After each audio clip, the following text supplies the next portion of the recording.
evening. I'm Dr. Fred Rouse, the Real Money Doctor. It's currently Saturday, May 2nd, and it's just a few minutes before 7 o'clock, and I want to do today's daily recap of events that affect your ability to get, protect, and enjoy your money, your life, and your retirement. And today, I want to talk about reopening, and we'll get to that in just a few minutes. But for now, as we start every day, I just want to, touch base on the current COVID cases to see where we're at. Some people still don't believe it. It's an amazing thing. They're wearing their tinfoil hats and they think it's all a hoax still. But for the rest of the world, okay, right now in the U.S., there's currently 1,126,000 cases. Okay, 66,000 deaths right now in basically the last 9 weeks or so.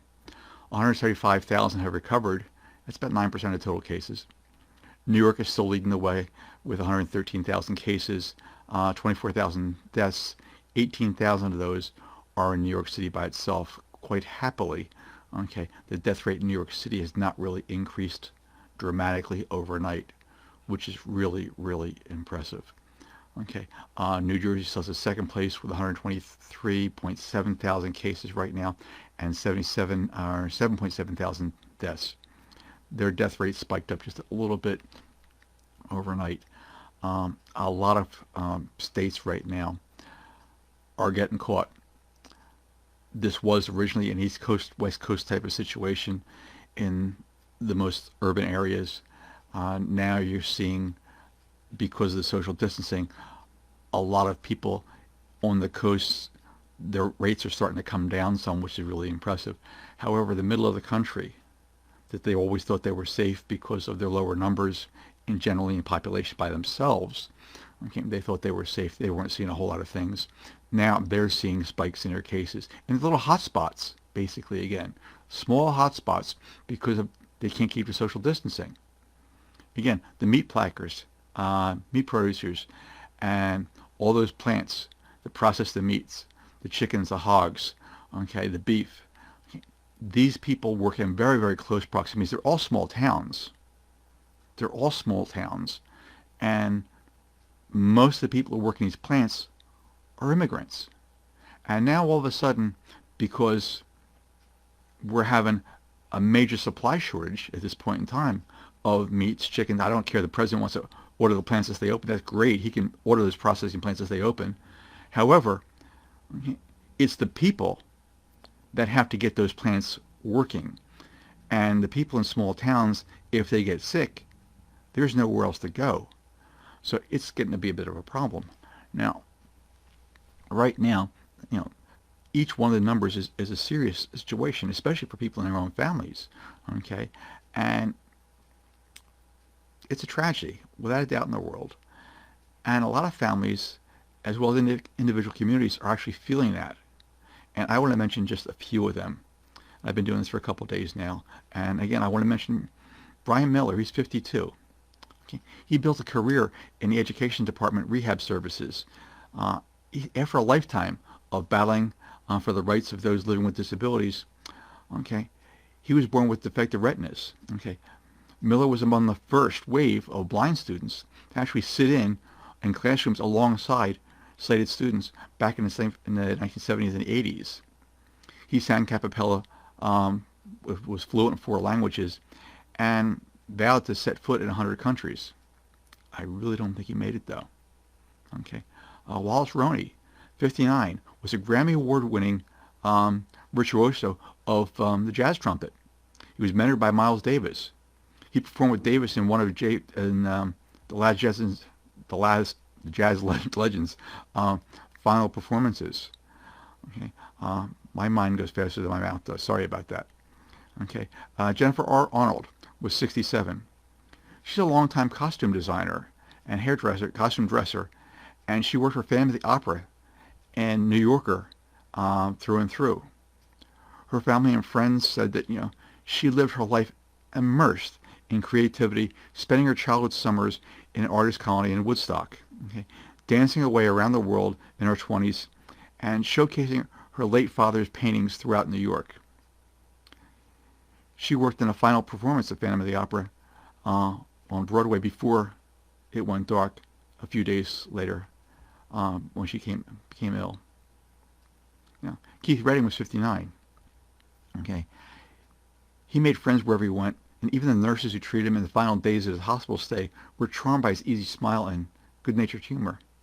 Keith wore a suit every day to his job as a project manager for the FBI as a contractor. But he was really most at home in biker boots and jeans, playing with his grandchildren, or riding his motorcycle. After his death, Keith's wife allowed the doctors to share a 3D image of his lungs in hopes that it might aid in the help of the fight against the disease. Frank Garvin was 60. Okay. He had the undesired distinction of being the first emergency room doctor in the United States to die of virus after he treated patients in New York and New Jersey. He was known for his buoyant personality and cooked lasagna dinners for his colleagues and actually wrote 2 books to help them, find a purpose in their jobs, because it's difficult for healthcare workers. It really is. And these are just a few, of the names behind the numbers. And they will be missed without a doubt in the world. Now, before we get too much further, I wanted to mention the healthcare worker situation.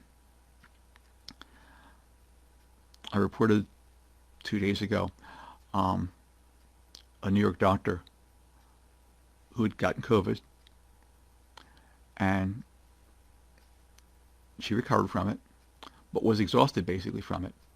And they told her to go back home. I think she went to Virginia. And she ended up committing suicide there. Now, you're going to see more and more of this happening with healthcare workers, especially in the big cities where these workers have been swamped. I mean, when they're in a situation, there are bodies all over, things are happening. These people are on. They're 100% on. They just click.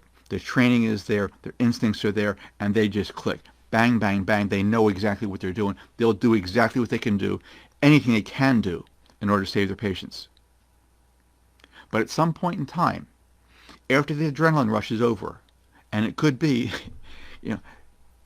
10, 12, 13 hours after a shift, eventually, when they have some quiet time, that's when all this stuff takes a toll on them.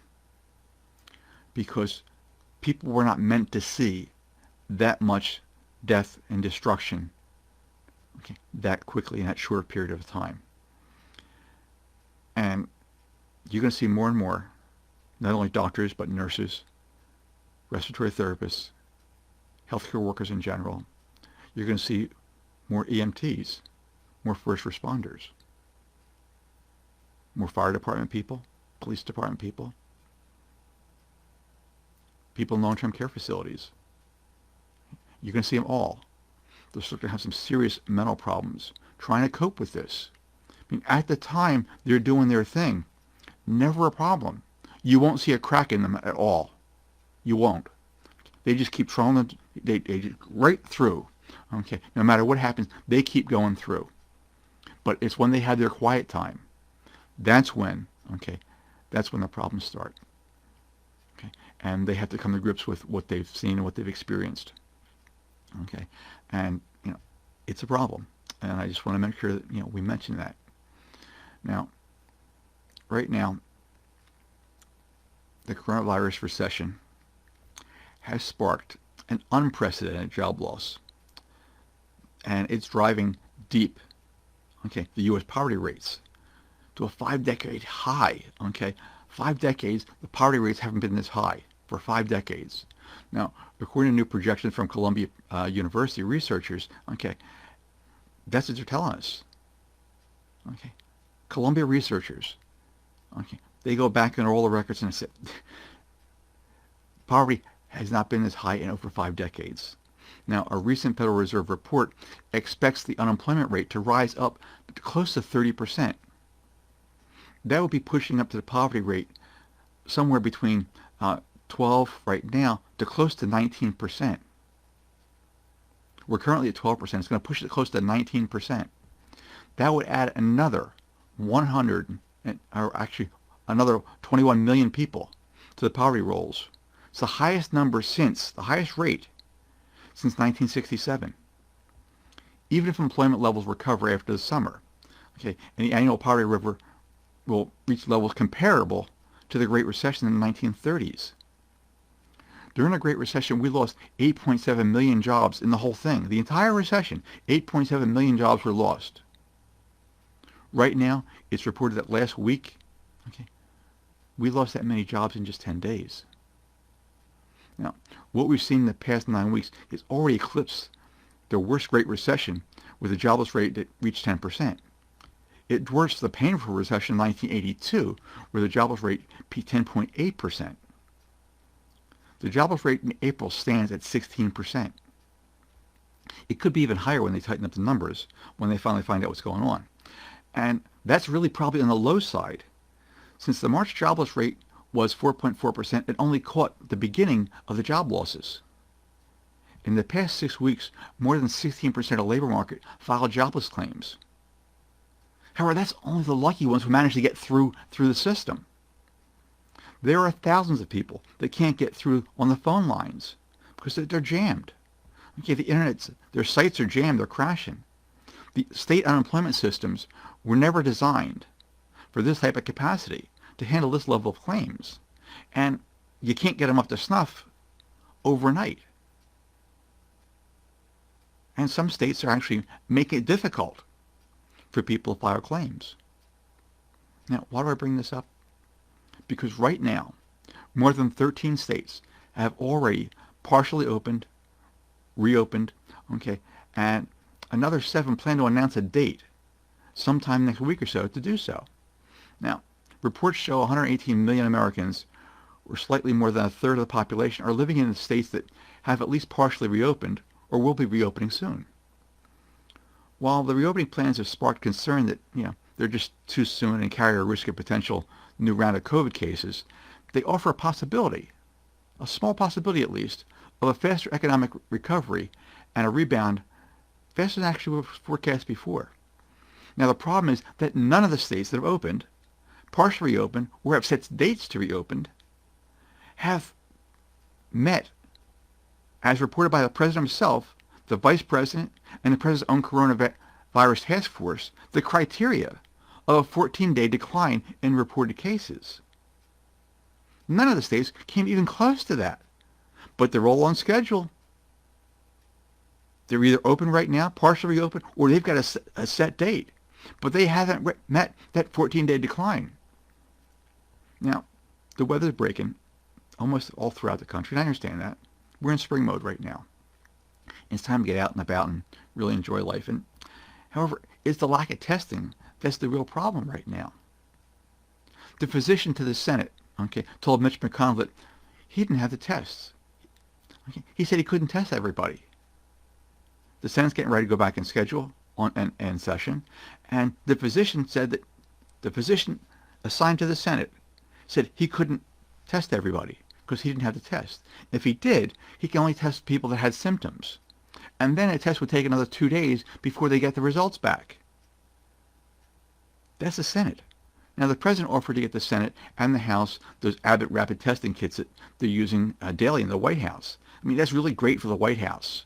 And that's why the President can go on and he can say all the testing is available, because to him, it's available. But nowhere else. The governors are still having a hard time. All these states with these little hot spots in the Midwest right now, they can't get the test. The President ordered, those meat processing plants, presidential order, stay open. Defense Production Act, stay open. But they can't get the test to test their people. Now, it was a really rare bipartisan joint statement from Nancy Pelosi and the Senate Majority Leader Mitch McConnell himself that turned down the White House's offer for these rapid COVID tests. And they said, Congress is grateful for the administration's generous offer to deploy rapid COVID-19 testing capabilities to the Capitol Hill, but we respectfully decline the offer at this time. Our country's testing capacities are continuing to scale up nationwide, and the Congress wants to keep directing resources to the frontline facilities where they can do the most good the most quickly. Now, that's something you don't see every day. Mitch McConnell and Nancy Pelosi getting together for a joint statement in this environment. Now, it's absolutely amazing. However, right now, we've tested just about, not quite, just about 2% of the U.S. population. This is an absolute recipe for disaster, okay? Because without the testing and without the contact tracing, okay, how are you supposed to open anything? You don't know what's going to go on. You just don't know. People are going stir crazy at this point if it hasn't happened already, okay? And in the next few weeks, they're not having a good time. The weather's breaking. It's important to get out. Okay, it's in your DNA basically to get out. It's springtime. You want to get out and see people walk throughout the area. That's great. Spring is here. Okay, tons of businesses, okay, have already been shut down. Tons of people are out of work. Everyone wants to get back to work. To the good old days of early January, if you could ever think that ever happened, okay, the good old days were just 4 months ago. But it's not happening. Those good old days of what once was considered normal are gone for the foreseeable future. Okay. The only thing that has a chance of bringing them back is a vaccine. Now, when they started talking about vaccines, they first expected somewhere between 12 and 18 months for a vaccine. And that was legitimate. But now, with the entire world working on this, it will probably be sooner. Okay. And they've got a couple things that don't look bad, but again, will it be 18 months? Probably not. However, it's not going to be today. It's not tomorrow, not next week, or not next month. So what do you do now? What do you do now? Keep the social distancing. Keep wearing a mask. Those are two very, very simple things, and that's what can get the numbers lower right now. That's what's keeping the numbers down. Right now, there's no treatment. At this time, here we are 4 months into this, there is still no treatment. Okay, so if you or someone you know comes in contact with you, okay, it could be possibly carrying the virus with absolutely no signs or symptoms for maybe 14 days or so. Then the next 14 days, you or someone that, that with their symptoms could still be so slight as to go absolutely unnoticed. So it could be 28 days before you or someone you come in contact with, before they actually become seriously suspect or seriously ill at all. So protect yourself. Okay? Protect your family. Keep the social distancing. Keep wearing a mask. I'll post this video tomorrow on my YouTube channel, The Real Money Doctor. And remember, my only goal is to help you get, protect, and enjoy your money, your life, and your retirement. Now, I'm Dr. Fred Rouse, The Real Money Doctor. I appreciate you being with me. I look forward to seeing you again tomorrow around 7 o'clock. Thank you.